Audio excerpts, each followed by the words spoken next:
what's going on, everyone? I want to talk about a movie that I just saw and it blew me away, seriously.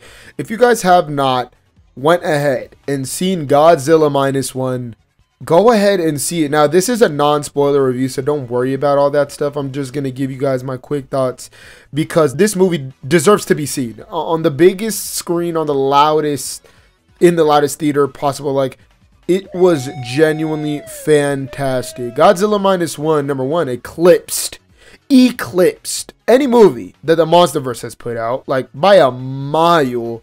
And it was just amazing. And before I give my thoughts, if you like this type of content, you know, these type of things, reviews, reactions, anything like this video essays, go ahead, hit that like button, hit that subscribe button, and click that bell. That way you're notified every time we upload.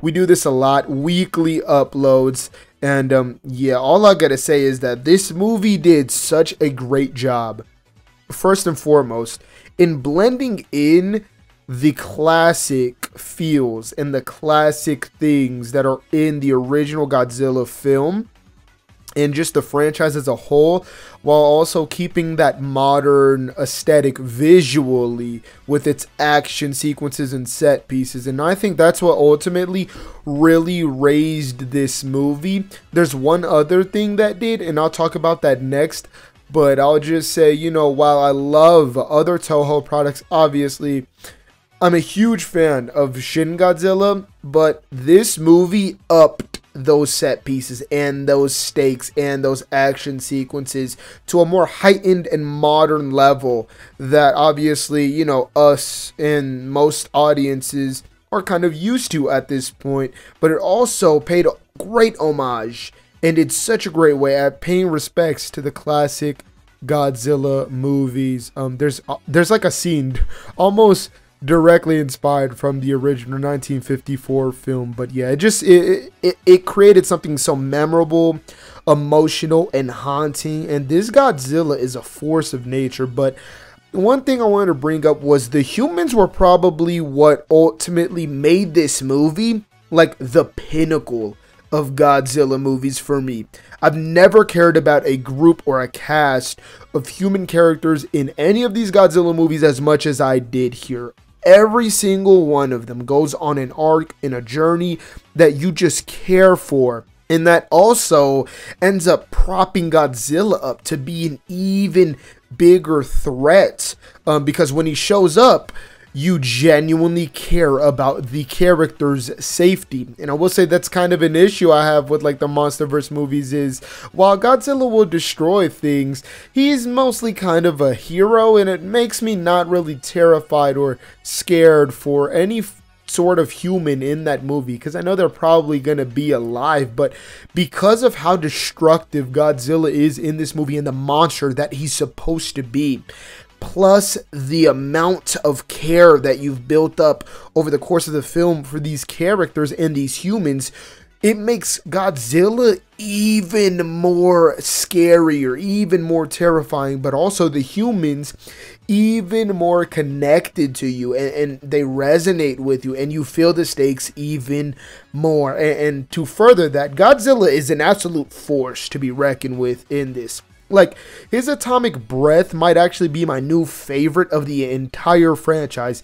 I love the Shin Godzilla atomic breath. I love it creatively, but the way that the atomic breath visually and what it does in this movie, it's insane. He is haunting. Like, he's extremely powerful, and he looked phenomenal, which leads me to talk about the effects. Like, when I was leaving the theater, all I could think about nonstop was the saddest part of watching that film was knowing that it probably won't get the recognition that it deserves when it comes to like awards season. And that really comes down to the effects. The visual effects and the CGI are top notch. Not once did it dip in quality. You know, you'll go to these movies with huge budgets, and you know, while there are some amazing sequences with visual effects and CGI, sometimes it dips, and this movie didn't have any of those moments. It always kept it top notch, whether it was practical effects mixed with CGI or just full on CGI.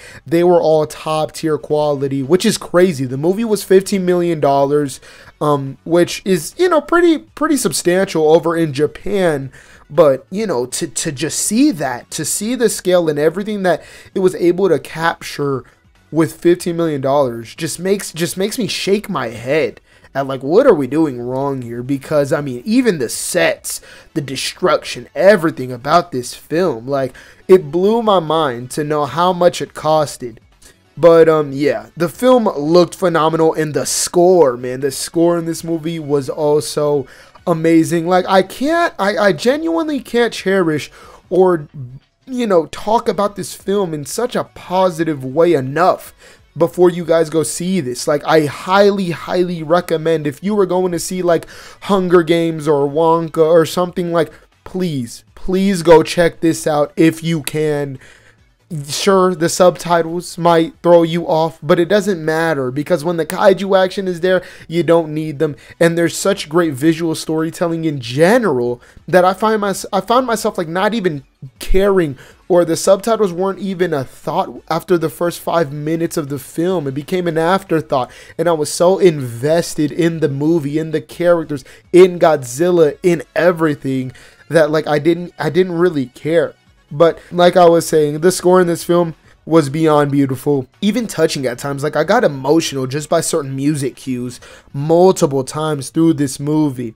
At times it was bone chilling. At certain times it got me hype. Sometimes there was sadness, and other times the score had me clenching my seat. Like, it even had elements from the classic and full on tracks from the classic Godzilla movies, which I very much appreciated.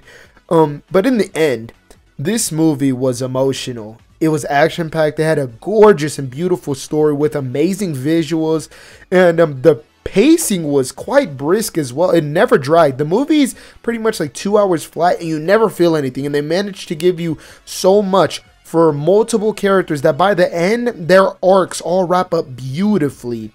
And Godzilla is definitely the monster that we all hoped for. The humans actually felt tangible, but this one in general, this was one for the ages, and I mean that with zero hesitation. Like, that's no recency bias.